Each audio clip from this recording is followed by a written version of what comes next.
안녕하세요. 오늘은 2024년 고3 6월 모의평가에 나왔던 작자미상의 이대봉전에 대해서 한번 살펴보도록 합시다. 먼저 이대봉전은 특징부터 조금 보시면 좋을 텐데,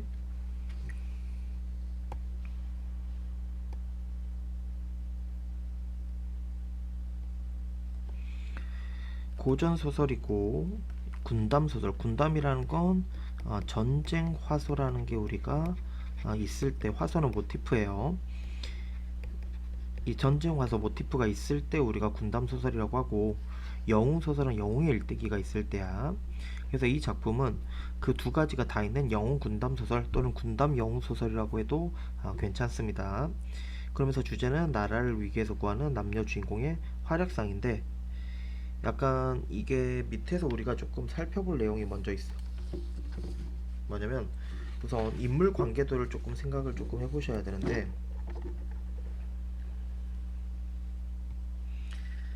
이 작품에는 이시랑이라는 인물이 있습니다. 이를 원래 이름은 이익이라는 사람이고, 그 다음에 이 사람과 친구 관계인 장알림이라는 사람이 있어. 근데 이 사람들에게는 아들과 딸이 한 명씩 있는데, 이시랑의 아들이 지금 제목에 나오는 이대봉이야. 그리고 장알림의 딸이 장애황이란 여자. 근데 이 둘은 지금 혼인 약속을 하고 있는, 이제 부부가 될 사이라고 보시면 돼. 그러니까 이런 거는 뭐 지금도 많이 있는 이야기들이지. 친구 관계에 아들 딸이 결혼하는. 근데 여기서 재밌는 건 이 장혜왕이 여자잖아. 근데 이 여자고 이 남자 주인공이 이대봉인데, 이 작품에서는 여자 주인공의 활약이 굉장히 크다는 거지. 특히 그게 남복이 남장이라고 하는데, 우리가 이 남장 모티프는 굉장히 중요할 수 있어. 이 남장 모티프는 조선시대 사회를 보면, 우리가 조선시대는 가부장제야. 그럼 남성 중심이란 걸 우리가 기본적으로 깔고 가겠지. 그러면 문제는 여성은 사회 진출이 제약되어 있는 상태거든. 근데 이 남장을 하게 되면 남자처럼 보이잖아. 그러면 이 사회 진출을 할 수 있게 되는 계기가 된단 말이야. 그래서 이 남장 모티브는 여성이 사회 진출할 수 있게 만드는 기능을 우리가 해줄 수 있는 모티프로서, 이 남장 남복이라는 건 이 작품에서 가장 중요한 모티프라고 보시면 될 것이다. 그러면서 이 작품에는 간신과 충신의 대립도 있죠. 이쪽이 충신 쪽이면 이 이시랑과 대립하는 게 왕희라는 간신, 정승이죠. 왕정승.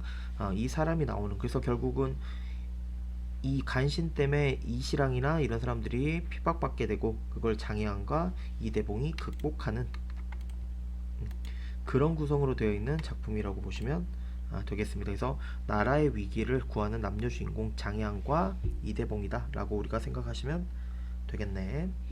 그래서 이 두 명의 남녀 주인공의 영웅적 행적이 드러나고, 그 다음에 여성도 남성과 대등한 능력이 있는 걸 보여주는 작가의식. 결국 얘는 굉장히 중요할 수 있어. 이런 것들은 독자층 또는 조선 후기가 맞물린 특징이야. 그러니까 조선 후기가 되면 여성 독자층이 굉장히 많아지게 되거든. 그러니까 이런 조선 후기의 여성 독자층이 많아졌다라는 걸 이 작품에서 여성의 의식이 반영돼서 여성도 남성과 동등한 능력이 있다, 여성의 능력이 오히려 뛰어나다. 여기서 아까 말했던 이 장혜왕이 대원수, 한 국가의 대원수로 등장하는, 약간 그런 소설 있지 않았어? 중학교 때 많이 배우는, 그렇죠, 박시전. 박시전에서 보면 이 박시전의 박씨가 대원수로 나오고, 박씨의 남편이 부원수로 나왔던 요런 것들이 전부 다 똑같은. 그래서 요런 것들은 여성 독자층과 관련해 가지고 시기적인 걸 보기해주고 충분히 낼 수 있는 파트니까 알아두시면 우리가 좋겠습니다. 그 다음에 순행적 뭐 역사적 사건을 시간 순서로 말하는 거고, 전지적 작가 시점이니까 당연히 상황도 전달할 수 있지만 인물의 심리 요게 굉장히 재밌게 전달할 수 있겠고, 그 다음에 요것도 중요하죠. 요약적 제시가 나타나는데 제문을 통해, 이게 앞부분에 나오는데 그쵸, 여기 제문 그 글과 뒤에 가면 그 소라는 게 나와. 요런 데서 우리가 내용을 요약적으로 제시할 수 있다, 중요할 수 있고, 그 다음에 요것도 굉장히 중요하죠. 장면 전환을 고전설에서 각설 또는 차설이라고 하는데, 요런 부분이 나오면 장면이 전환된다 라고 우리가 생각해 주셔야 되겠죠. 그래서 이런 것들은 정말 많이 나오는 표지입니다. 그 다음에 현실과 비현실계, 이런 것들이 우리가 뭐 천상계에서 지상계로 내려온다든지 또는 꿈을 꾼다든지, 이런 것들이 우리가 현실과 비현실의 관계를 얘기하는데, 이런 걸 우리가 이렇게 얘기할 수도 있습니다. 이원론적 세계관을 바탕으로 한다. 만약에 현실만 나타나 그러면 이원론적 세계관이야. 근데 현실 꿈 이원론이야. 천상계 지상계 이원론이라고 생각하시면 돼. 그래서 세계관이 하나가 아니라 두 개다. 그 다음에 주인공들의 공적 가치와 사적 가치를 같이 실현하기 위해 노력하는데, 공적 가치는 제가 밑에 써놨죠. 국가 차원의 사건에 참여하는 당위로서 나오는 거고, 사적 가치는 가문의 일원으로서 아버지를 구하고, 이런 내용들. 그래서 이 공적 가치를 추구하면서 사적 목표를 달성하기 때문에 충의 이념을 훼손하지 않으면서도 사적 목표가 추구되는 정당화를 우리가 할 수 있고, 우연성이 드러난다. 그래서 장황이 시모를 만나고 이대봉이 이렇게 하는 부분에서 우리가 두드러지는데, 요거는 조금 깊은 얘기는 알아두시면 돼요. 우리가 정기성, 기성, 비현실성까지는 거의 우리가 같게 쓰이는데, 우연성은 비슷하지만 좀 달라. 그러니까 정기적인 이야기가 나왔어. 그렇다 해서 우연성이 될 수도 있지만 안 될 수도 있다는 얘기야. 그래서 우연적인 건 비슷하게 쓰일 수 있지만 상황이 조금은 다른 이라고 생각하시면 좋겠네. 그래서 작품으로 가서 한번 보시면 제가 이런 것들은 다 녹여서 설명이 됐으니까 한번 설명을 들으면서 보려고 하시면 되겠습니다. 장소저가 남복을 벗고, 이 남복 제가가 대놓고 중요하다고 얘기를 했었죠. 여성의 사회 진출의 통로라고 생각하시면 돼요. 가부장제 속에서 여성은 사회 진출이 힘들었는데 남복을 하면, 남장을 하면 이 남복과 남장 모티브를 통해 가능했다. 담장 소복, 여자 옷이야. 흰 소복. 우리가 그 어두운 데 가면 귀신 나온다 할 때 그 귀신이 드라마나 영화나 뭐 이런 데서 예능도 마찬가지고 하얀색 막 한복 같은 거 입고 오잖아. 그게 소복이야. 여복을 개차가고 갈아입고 금로의 향을 사르며 시랑, 아까 말했죠. 이시랑 이대봉에 붙인 영이 먼저 차린 후에 제문을 읽으니 그 글에 하였으되, 그러면서 제가 정리를 한번 해봅니다. 그래서 저 같으면 이 그 글을 기억으로 놓고 그 소 부분을 니은으로 놓은 다음에 이렇게 해도 되지 않을까? 기억과 니은에 대한 설명으로 적절 또는 적절하지 않은 것을 해서 비교하는 문제로 내도 충분히 좋아 보인다고 생각을 합니다. 그래서 이런 것들은 좀 외우셔야 되지 않을까. 다섯 개 제가 최대한 맞춰가지고 조금 설명을 해놨는데, 그래서 그 글은 망자에게 바치는 제문이면서 상대의 원통함을 위로하기 위해서 작성한 내용이다. 제문이잖아. 제사할 때 쓰는 그 글이니까. 글을 바치는 사람이 오해했던 사건의 실상이 그 소에서, 뒤에 가면 이 글에 나왔던 오해가 그 소에서 풀린다는 거고, 서두에서 글을 바치는 사람과 상대를 밝히게 되고 글을 바치는 사람이 스스로를 낮추는 표현이 사용되는 부분이 이 그 글입니다. 그래서 그 글의 내용이 이제 나오겠지. 한번 읽어볼까요? 유세차, 요러면은 제문의 시작이야. 기축 3월 정묘삭 15일에 기주 하날 장알림의 딸 애황은 감히 이부시랑 이공의 영유 앞에 아르나이다, 말한다는 얘기죠. 오호 에제라, 굉장히 슬프단 얘기야. 소첩에 붙이니, 소첩은 자신을 여자가 낮춰서 표현하는 내용입니다.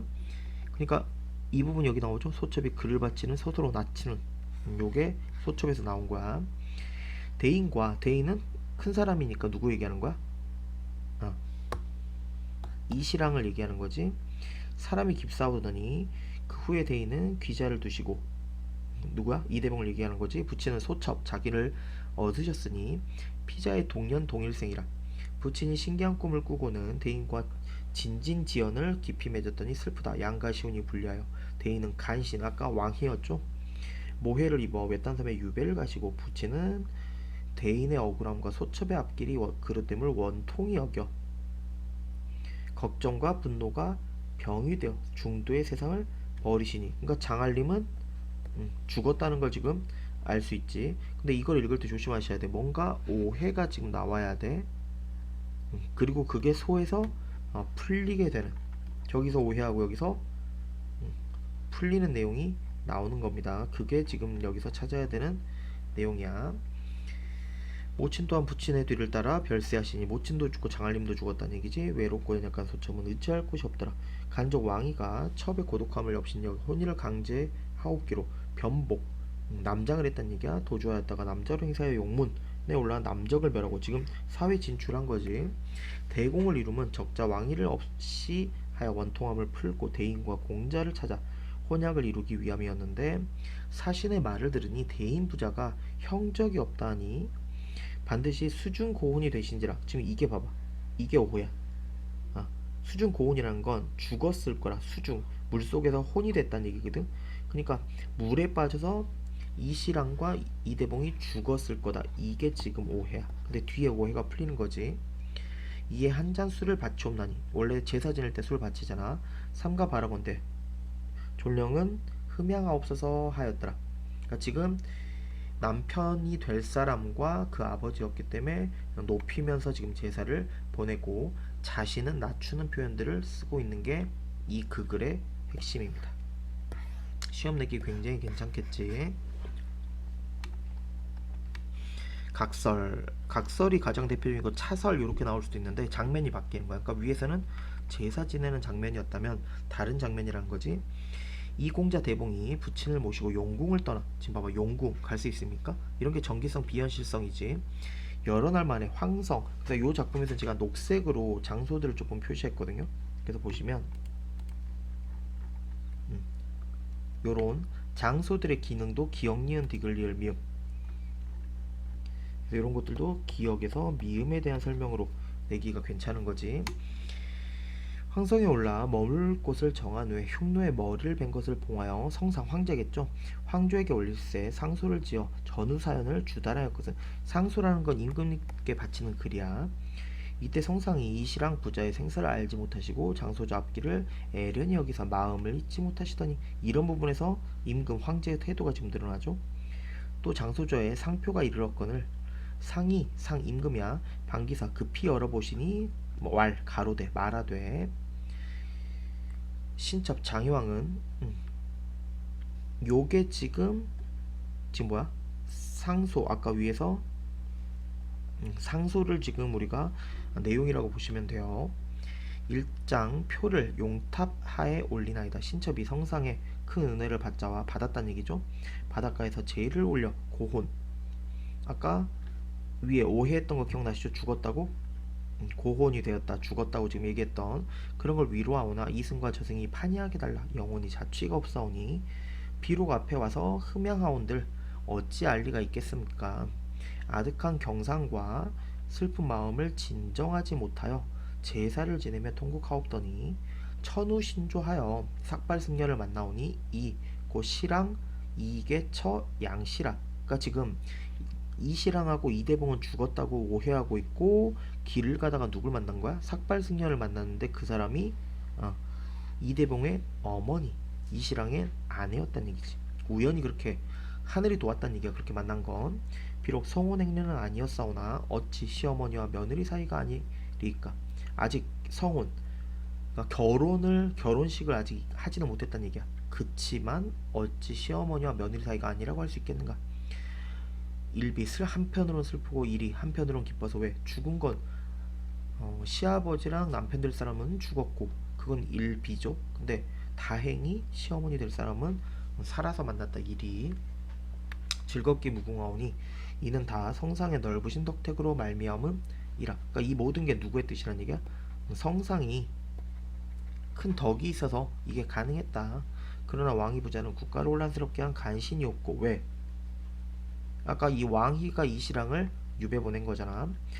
신천의 원수라 바라건대 폐하는 왕희 부자를 어명 국문하사 국법을 밝히시고 그 부자를 신청에게 내어주시면, 자기한테 주란 얘기지. 남선우 베던 칼로 남신을 죽여 왕위를 죽이겠다는 얘기야. 이익의 부자에게 제하여 영혼을 위로하리이다. 그러니까 지금 이 말 그대로 이시랑과 이대봉이 죽었다고 생각하니까 그 원수를 왕위에게 갚겠다라고 지금 상소를 올린 거야. 상 임금께서 다 보신 후에 정의 처결하고자 하시더니 이때 또 하나의 표문이 올라오거든. 상이 의심스럽고 괴이하게 여겨서 열어보고 그 소외하였을 때, 그러니까 지금 상소를 장유왕이 올린 거고, 그 다음에 표문 글이 상소 같은 게 또 하나 올라온 거야.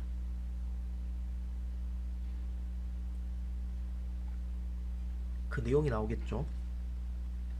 그 내용은 성상에게 바치는 표문이 그소고, 상대에게 사건 경과를 알려서 특별한 조치를 요청하기 위해서.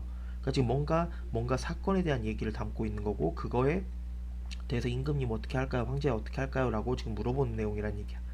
글을 바치는 사람이 오해했던 사건, 아까 오해가 여기서 실상이 드러나고, 그 다음에 서두에서 글을 바치는 사람과 상대를 밝히고, 글을 바치는 사람이 스스로를 낮추는 표현이 여기에서도 사용이 된다는 얘기지.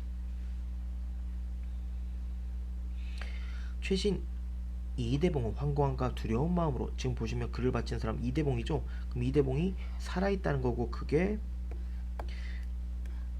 오해라는 게 밝혀지는 겁니다. 머리를 조아려 절을 올리며 한 장 표문을 황상 용탑하에 바치옵나이다.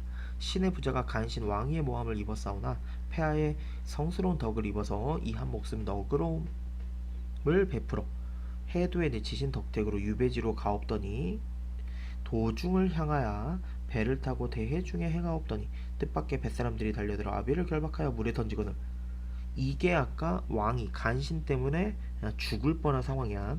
신의 아비 죽는 양을 보고 또한 뒤를 따라 수중에 빠져오매. 그러니까 지금 이대봉이 아버지랑 같이, 아버지가 묶여가지고 내던져지니까 자기도 따라 뛰어내렸다는 얘기지. 거의 죽게 되었사옵더니 마침 서해 용왕의 구함을 입어. 그러니까 지금 서해 용왕이 구해줬다는 얘기야. 말이 돼 안 돼? 이 사람이 조력자로 나오기지만 말이 안 되지. 이런 게 정기성, 기성, 비현실성이지. 살아나서 서역 천축국 백운 암에 가서 8년을 의탁하였나이다. 8년 동안 거기에서 암자 같은 데서 겨우 버텼네. 생각하옵건대 신의 부자가 국가의 죄인이라. 왜?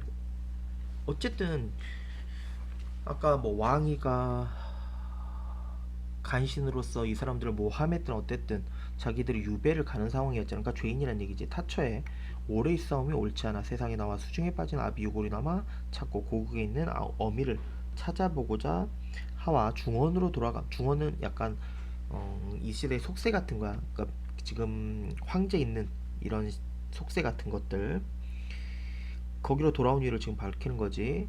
농수에서 한나라 장수 이릉의 영혼을 만나 갑옷과 투구를 얻고 비현실성, 정기성, 기이성이 여기서도 나오네요. 사평에서 오추마를 얻으며, 그러니까 옛날에 유명한 장수 만나가지고 갑옷, 투구, 굉장히 좋은 말 이런 걸 만나고, 화영도라고 하면 우리가 보통 관우를 얘기하는 거야. 관운장, 관고 내용을 만나 칼도 만나고, 황성으로 향하고자 하다가 반적 흉노가 천자의 자리를 범하여 황성을 함몰하고 어가가 금능으로 하였다는 걸 듣고, 그러니까 오랑캐, 지금 흉노가 오랑캐야.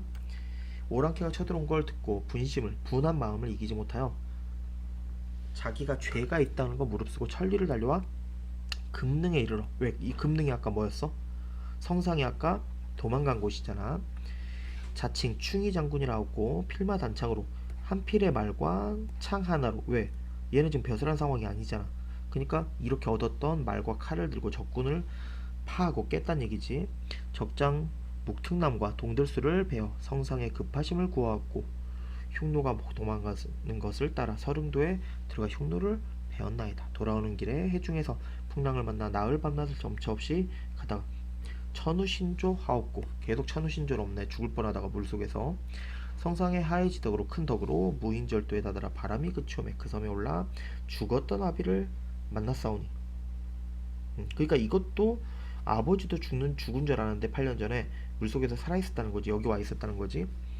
황명을 기다리지 아니하고 감히 함께 와 대제 하옵나니. 그러니까 지금 아버지랑 같이 죄인으로 유배 가다가 아버지는 물에 빠져서 죽은 줄 알았고 얘는 같이 뛰어내렸는데 살아가지고 이렇게 갑옷 투구 말 칼 얻어가지고 흉노가 쳐들어왔을 때 걔네들을 깨 부수고 다시 돌아오는 길에 또 바다에서 빠져서 죽을 뻔했는데 천우신조로 무인도에서 아버지도 만나고 같이 돌아왔다는 얘기야. 그래서 그 죄를 청한다는 얘기야. 신의 부자에 죄 10,000번 죽어도 아까울 것이 없습니다. 그러하오나 왕이는 국가의 난신적자여. 왜? 이 새끼 때문에 모든 일이 벌어졌으니까. 신의 원수라 뱃사람이 죄물 없이 적서로 가는 죄수를 무단히 살해했으니를 만무하온즉. 그 말은 뭐야? 아까 아버지가 처음에 물에 빠진 게 결박당해서 물에 빠졌잖아. 왜? 뱃사람들이 묶어가지고. 그거 자체가 이유 없이 그렇게 했을 리가 없다. 왕이가 그렇게 만든 거다. 그러니까 원수란 얘기지. 이는 반드시 왕의 사주를 받은 것으로 의심할 바가 없는지라. 바라옵건대 성상은 엄형 국문은 약간 음, 우리가 그 재판장 같은 거 옛날에 그걸 국문장이라고 하거든.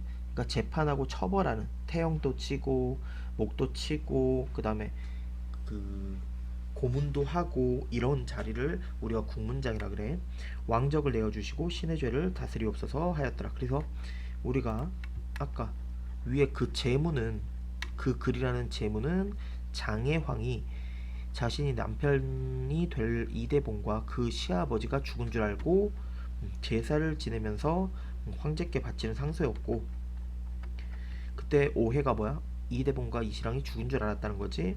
그 다음에 이 그 소라는 건 이대봉이 바친 글이다. 그래서 자신의 내용을 요약적으로 생각해봐. 이 소에 보면 이대봉이 죽을 뻔한 거부터 시작해가지고 어떻게 칼이나 창, 그 다음에 말을 얻었고 갑옷과 투구를 얻어서 그 다음에 얘네 적군 말 그대로 흉노를 어떻게 처부수고 어떻게 돌아왔는지를 뭐하고 있어? 요약적 제시로 우리가 보여주고 있다는 특징, 이런 것들이 우리가 중요할 수 있는 특징이겠네요. 그래서 이 작품은 조선 후기겠죠, 당연히. 왜? 여성 독자층이니까. 여성 독자층이 늘어났다는 건 국문과도 관련이 있겠고 조선 후기라는 게 기본이겠지. 창작 군담 소설의 대표적인 작품으로 제목이 남자 주인공의 이름으로 되어 있지만 남자 주인공보다는 누가? 그치, 여성 주인공. 왜? 이게 영향을 준 거지. 그래서 여성의 사회활동을 부정했던 조선조 사회에서 아까 이게 뭐였어? 가부장제. 남성 중심의 사회를 비판하고 여성도 이런 거 전부 다 뭐야?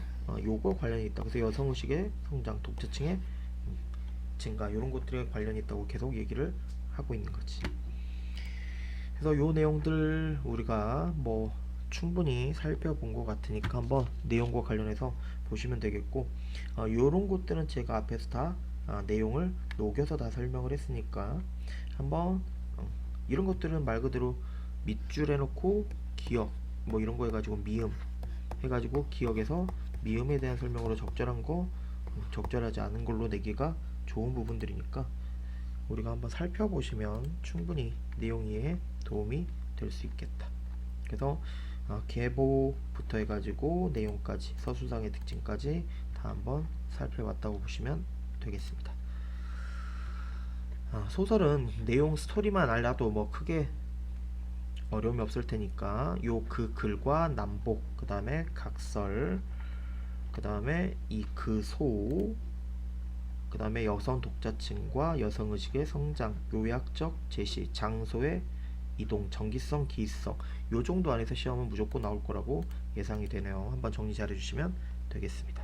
고생하셨습니다.